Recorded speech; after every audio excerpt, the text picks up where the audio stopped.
கைத்தொழி நேயர்களுக்கு வணக்கம். இன்றைய காலை நேர தலைப்புச் செய்திகள்.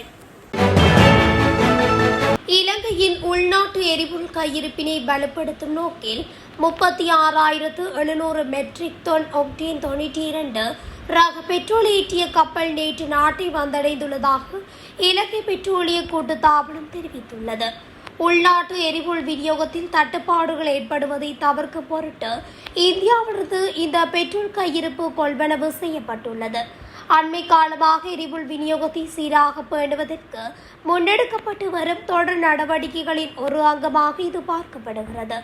வந்தடைந்துள்ள கப்பலில் இருந்து எரிபொருளை தரையிறக்கும் பணிகள் உடனடியாக ஆரம்பிக்கப்பட்டுள்ளதாக கூட்டுத்தாபனம் அறிவித்துள்ளது. தரையிறக்கும் பணிகள் நிறைவடைந்ததும் நாடளாவிய ரீதியில் உள்ள எரிபொருள் நிரப்பு நிலையங்களுக்கு பெட்ரோலை விநியோகிக்கும் பணிகள் முன்னெடுக்கப்படும் என்று தெரிவிக்கப்பட்டுள்ளது.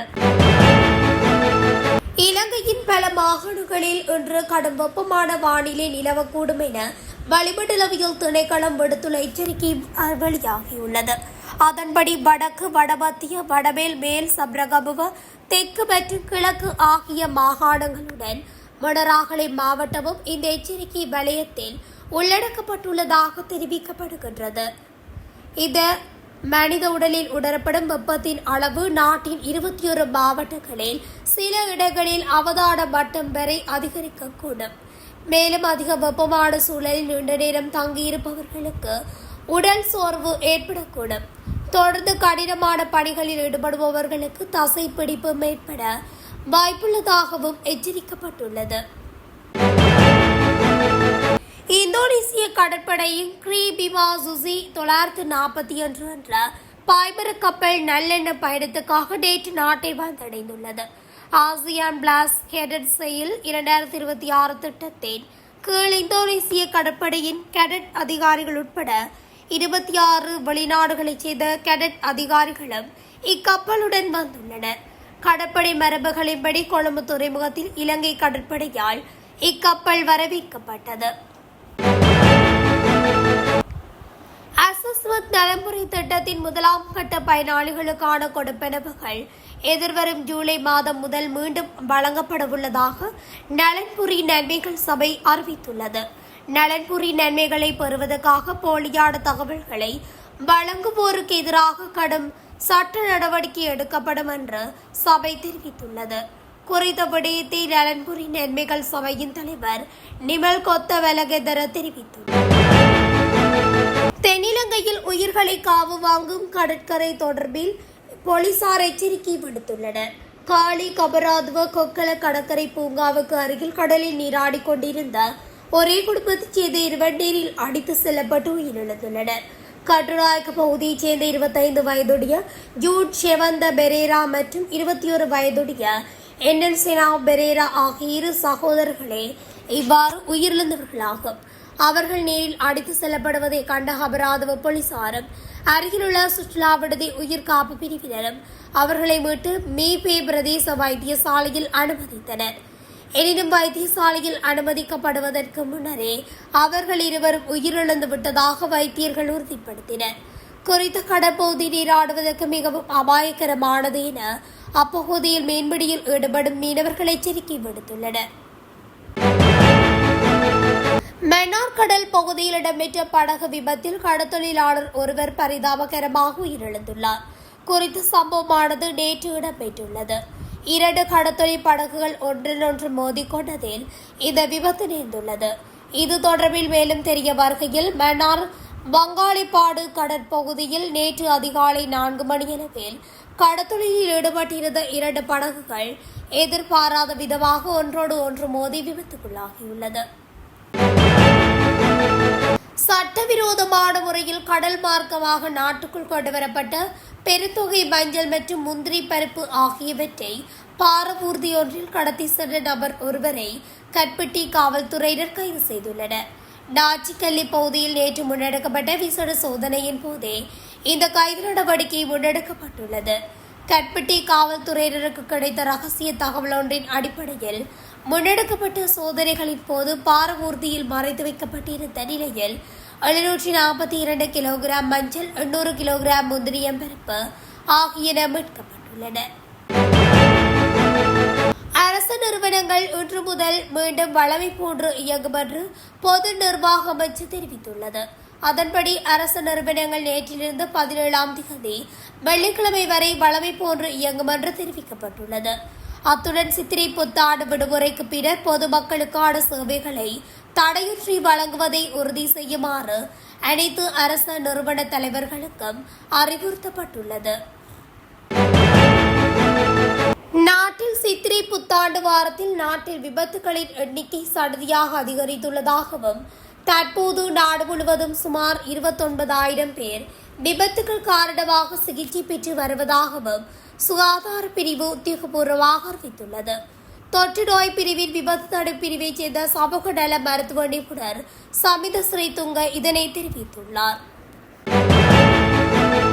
உலக சந்தையில் கச்சா எண்ணெயின் விலை மீண்டும் $100 கீழே சரிவடைந்துள்ளது.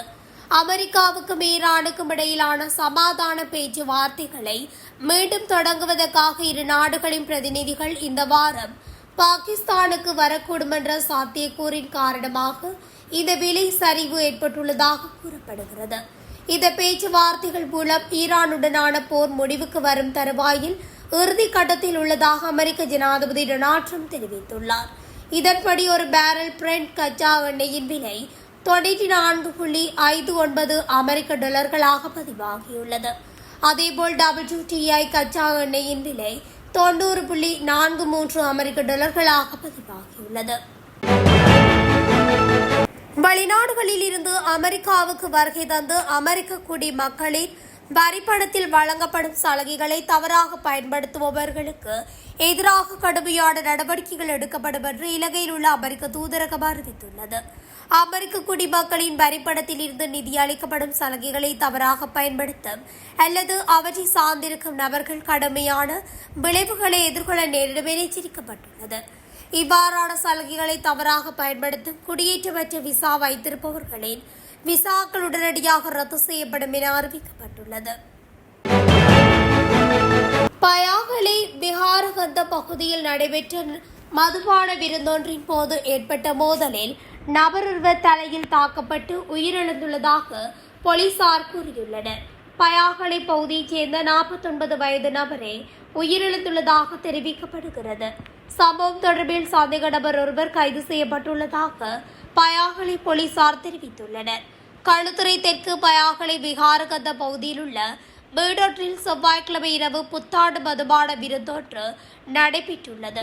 இதன்போது அங்கிருந்த நண்பர்களுக்கு இடையே ஏற்பட்ட வாய்த்திருக்கும் மோதலாக மாறியுள்ளது. இந்த மோதலில் தெற்கு பயாகலை போய்ந்த நிலையத்துக்கு அருகில் உள்ள காய்கறி விற்பனை நிலையத்துக்கு முன்பாக வைத்து நபரொருவர் பலமாக தாக்கப்பட்டுள்ளார். அமெரிக்க தடையை மீறி ஈரானிய சூப்பர் டேங்கர் கார்மஸ் நிலசந்தியை கடந்துள்ளது. அமெரிக்காவின் தடையை மீறி தடை செய்யப்பட்ட ஈரானிய சூப்பர் டேங்கர் ஒன்று ஹார்முஸ் நிலசந்தியை கடந்து ஈரானிய இமாம் ஹொமேனி துறைமுகத்தை நோக்கி சென்றுள்ளதாக ஈரானிய ஃபார்ஸ் செய்தி நிறுவனம் தெரிவித்துள்ளது. 2 மில்லியன் பேரல்கள் கச்சா எண்ணெய் ஏற்றிச் செல்லும் திறன் அந்த மிகப்பெரிய கச்சா எண்ணெய் கப்பலுக்கு இருந்துள்ளது. எனினும் அந்த கப்பல் தனது சரக்குடன் திரும்பி வருகிறதா அல்லது காலியாக உள்ளதா என்பது தெளிவாக தெரியவில்லை என அந்த அறிக்கை மேலும் குறிப்பிட்டுள்ளது. கிளிநொச்சி மாவட்டம் பளை போலீஸ் பிரிவுக்குட்பட்ட முகமாலை பகுதியில் நேற்று ஆடு மேய்க்க சென்ற முதியவர் ஒருவர் உடலில் காயங்களுடன் சடலமாக மீட்கப்பட்டுள்ள சம்பவம் பரபரப்பை ஏற்படுத்தியுள்ளது. முகமாலை பொந்தர் குடியிருப்பு பகுதியைச் சேர்ந்த குறித்த முதியவர் நேற்று காலை வளமை போன்று ஆடு மேய்ப்பதற்காக சென்றுள்ளார். எனினும் நீண்ட நேரமாகியும் அவர் வீடு திரும்பாத நிலையில் உறவினர்கள் மற்றும் அப்பகுதியினர் அவரை தேடி சென்றுள்ளனர். இதன்போது அப்பகுதியில் உள்ள ஓரிடத்தில் அவர் உடலில் காயங்களுடன் சடலமாக கிடப்பது கண்டறியப்பட்டது. உயிரிழந்தவர் முகமாலை வடக்கு பகுதியைச் சேர்ந்த 71 வயதுடைய இளையவன் நல்ல தம்பி என அடையாளம் காணப்பட்டுள்ளார். சம்பவம் தொடர்பில் பளை போலீசாருக்கு வழங்கப்பட்ட தகவலை அடுத்து சம்பவ இடத்துக்கு விரைந்த போலீசார் சடலத்தை மீட்டுள்ளனர். கடந்த 13 மற்றும் 14ஆம் தேதிகளில் மாத்திரம் கொழும்பு தேசிய வைத்தியசாலையில் 36 பாரதூரமான வீதி விபத்துக்கள் பதிவாகியுள்ளன. இந்த விபத்துகளில் சிக்கி 2 உயிரிழந்துள்ளனர். ஏப்ரல் 13ஆம் தேதி 19 விபத்துகளும், புத்தாண்டு திருநாளான ஏப்ரல் 14ஆம் தேதி 17 விபத்துகளும் பதிவாகியுள்ளதாக வைத்தியசாலை வட்டாரங்கள் தெரிவிக்கின்றன. இதேவேளை குறித்த 2 நாட்களில் மாத்திரம் 35 வன்முறை சம்பவங்கள் பதிவாகியுள்ளன. ஏப்ரல் 13ஆம் தேதி 14 மோதல்களும், நேற்று முதல் காலை வரையுமான காலப்பகுதியில் 21 மோதல்களும் பதிவாகியுள்ளதாக கூறப்பட்டுள்ளது. இத்துடன் தமிழொலியின் இன்றைய காலை நேர தலைப்புச் செய்திகள் நிறைவடைகின்றன. தொடர்ச்சியாக செய்திகளை அறிந்து கொள்ள தமிழொலி ஊடகத்துடன் இணைத்திருங்கள். நன்றி, வணக்கம்.